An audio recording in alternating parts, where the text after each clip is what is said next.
اللہ تعالیٰ نے انسان کو ایک تو یہ وجود دیا ہے جو انسان کا ظاہری جسم نظر آ رہا ہے، اور اس کے ساتھ ہی یہ جو جسم جس چیز سے منسلک کیا وہ ہے روح۔ جسم کے اندر دل کو ایک طرح سے بادشاہ بنا دیا، اور دوسرے الفاظ میں ہم کہیں گے کہ دماغ ایک طرح سے وزیر کا کام کر رہا ہے۔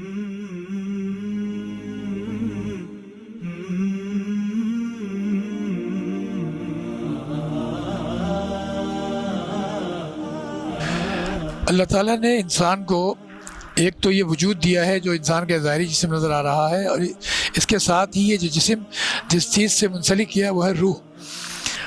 یسألونک عن الروح قل الروح من امر ربی۔ تو اس طرح سے دونوں کے دونوں مل کے اللہ تعالیٰ کا جب تک حکم ہوتا ہے، جس وقت پیدا فرمایا اس وقت سے پھر اس کے بعد جو ہے نا وفات تک یہ اپنے سلسلوں میں کام کرتے رہتے ہیں دونوں مل کے۔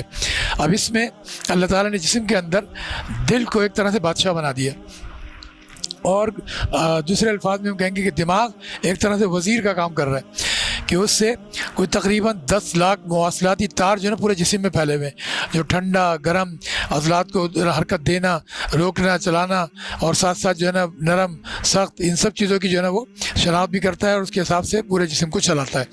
تو دل جو ہے اللہ تعالیٰ نے اس کو چونکہ بادشاہ بنایا، تو وہ اسی حساب سے اپنی چاہتوں کا پیغام جو ہے نا وہ صرف دیتا ہے۔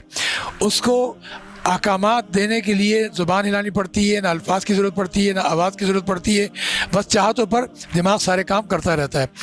تو یہی چیز جو ہے نا ہمارے سمجھنے کے لیے کافی ہونی چاہیے کہ اللہ تعالیٰ کائنات کے خالق ہیں، مالک ہیں، بادشاہوں کے بادشاہ، اور صرف بادشاہوں کے بادشاہ ہی نہیں، رب العالمین ہی نہیں، بلکہ وہ بادشاہ جو سارے بادشاہوں کو پیدا فرما کر جنم دے کر انہیں بادشاہ تک پہنچا کر پھر فنا کے گھاٹ اتار دینے والے بادشاہ ہیں۔ الیس اللہ بأحکم الحاکمین، یعنی احکم الحاکمین ہے اللہ تعالیٰ۔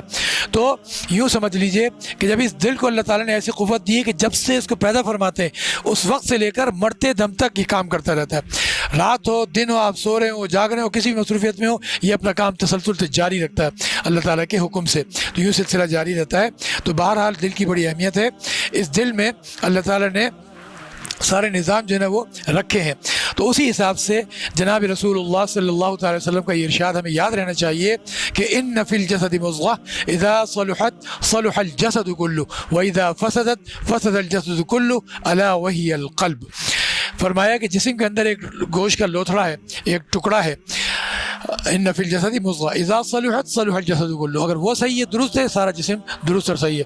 واذا فسدت فسد الجسد کلہ، اگر اس میں کوئی فساد ہے، کوئی نقصان ہے، کوئی معاملہ گڑبڑ ہے، تو سارا کا سارا جسم جو ہے وہ فساد کا شکار ہو جاتا ہے، اور جو ہے سمجھ لیں نقصان کا شکار ہو جاتا ہے، پورے جسم میں ہی معاملات جو ہے وہ گڑبڑ ہو جاتے ہیں۔ تو کیا فرمایا؟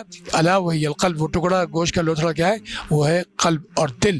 تو اس دل کی بڑی حفاظت کی ضرورت ہے، جسمانی طور پر امراض اور بیماریوں کے حساب سے، اور روحانی طور پر باطنی طور پر اعمال کے اعتبار سے، جائز ناجائز، حلال حرام، اور اسی طریقے سے اللہ تعالیٰ کی جو رضا کے معاملات ہیں ان کو انجام دینا، ناراضگی کے معاملات سے اپنے آپ کو بچانا۔ تو باطنی اور روحانی طور پہ اس طرح سے، اور جسمانی طور پر بیماریوں اور صحت کے حساب سے، دونوں اعتبار سے دل کی دیکھ بھال بہت ضروری ہے۔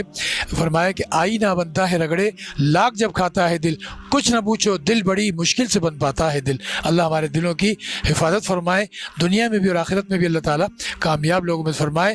الا من اتى اللہ بقلب سلیم، اس قیامت کے دن اللہ تعالیٰ ان لوگوں میں شامل فرمائے کہ جو نا قلب سلیم لے کر آئیں گے۔ اللہ بھی ہمارے دلوں کو بھی انہی میں سے بنا دے۔ وما علینا الا البلاغ۔